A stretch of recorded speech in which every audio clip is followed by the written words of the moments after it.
Paz do Senhor, meus irmãos, eu sou o pastor Douglas Flamino e este é o canal Reflexão Bíblica. Hoje falaremos um pouquinho sobre arianismo. O que é arianismo? Um presbítero alexandrino chamado Ário, no quarto século, ele começou a ensinar que só existe um Deus verdadeiro e que, sendo assim, só ele tem os atributos da divindade. Dizia que não se pode compartilhar seu ser ou sua essência com mais ninguém.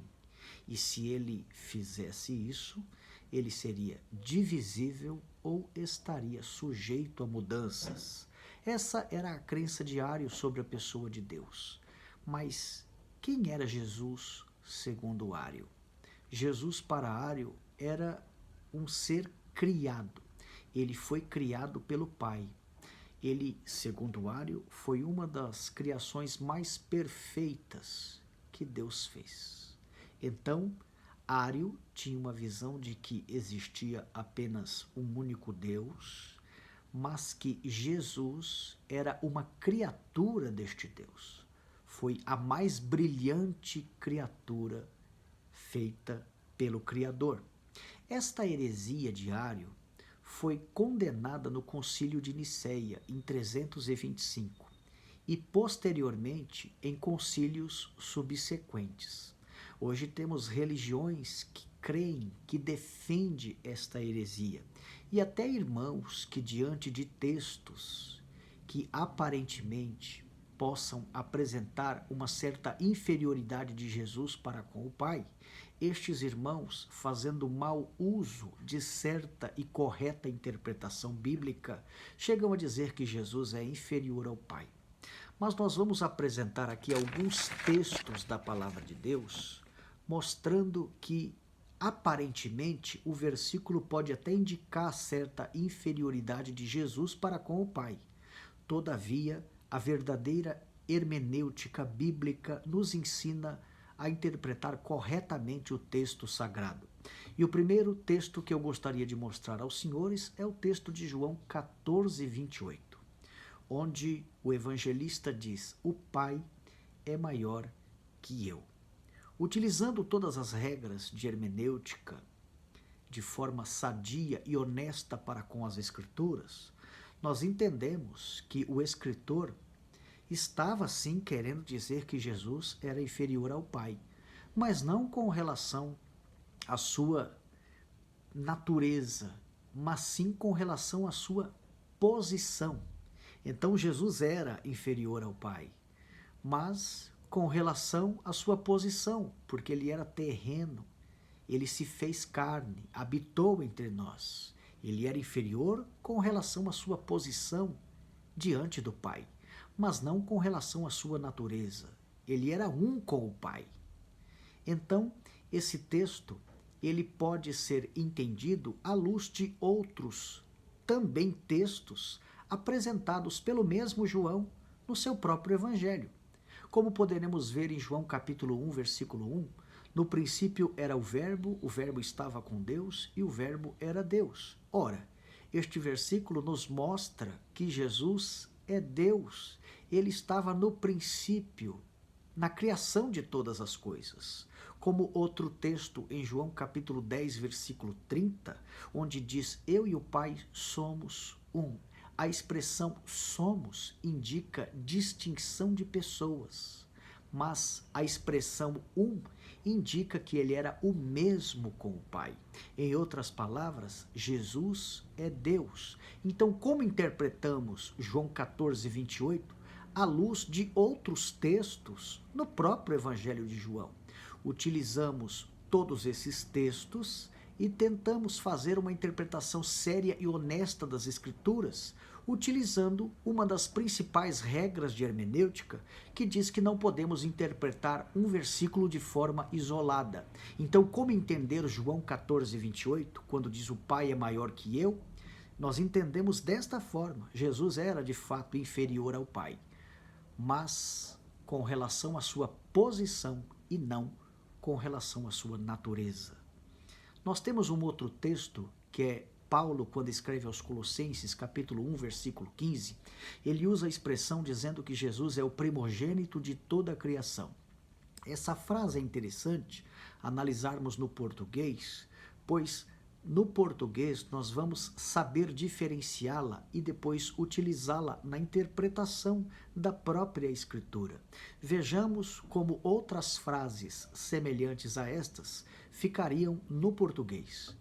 Como, por exemplo, nesta primeira frase, Douglas é o primogênito de Antônio. Isso significa o quê? Que Antônio gerou o Douglas. Uma outra frase, Marcelo é o primogênito de José. Isto significa o quê? Que José gerou Marcelo. Agora, olhe como esta frase do texto bíblico ficaria dentro desta sequência ou destes exemplos. Jesus, primogênito de toda a criação. A criação gerou Jesus? Isso não teria nexo, isso não teria sentido algum.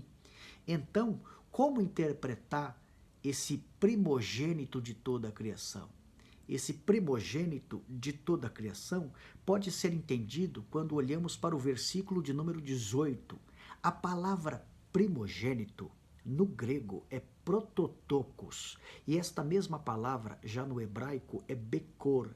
Estas duas palavras são palavras interessantes no texto sagrado, pois, a exemplo do português, são palavras que, em um contexto, podem aparecer com um sentido e também esta mesma palavra pode aparecer com um outro sentido em um contexto diferente. No português, palavras com mais de um sentido são chamados de palavras polissêmicas.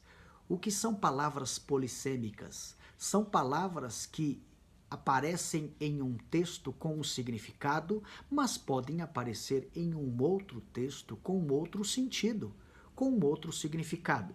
Quero dar 3 exemplos aqui de uma palavra no português para você entender o que é uma polissemia. O primeiro exemplo é sobre a palavra letra, tá? Diz assim, a letra da música de Chico Buarque é bonita.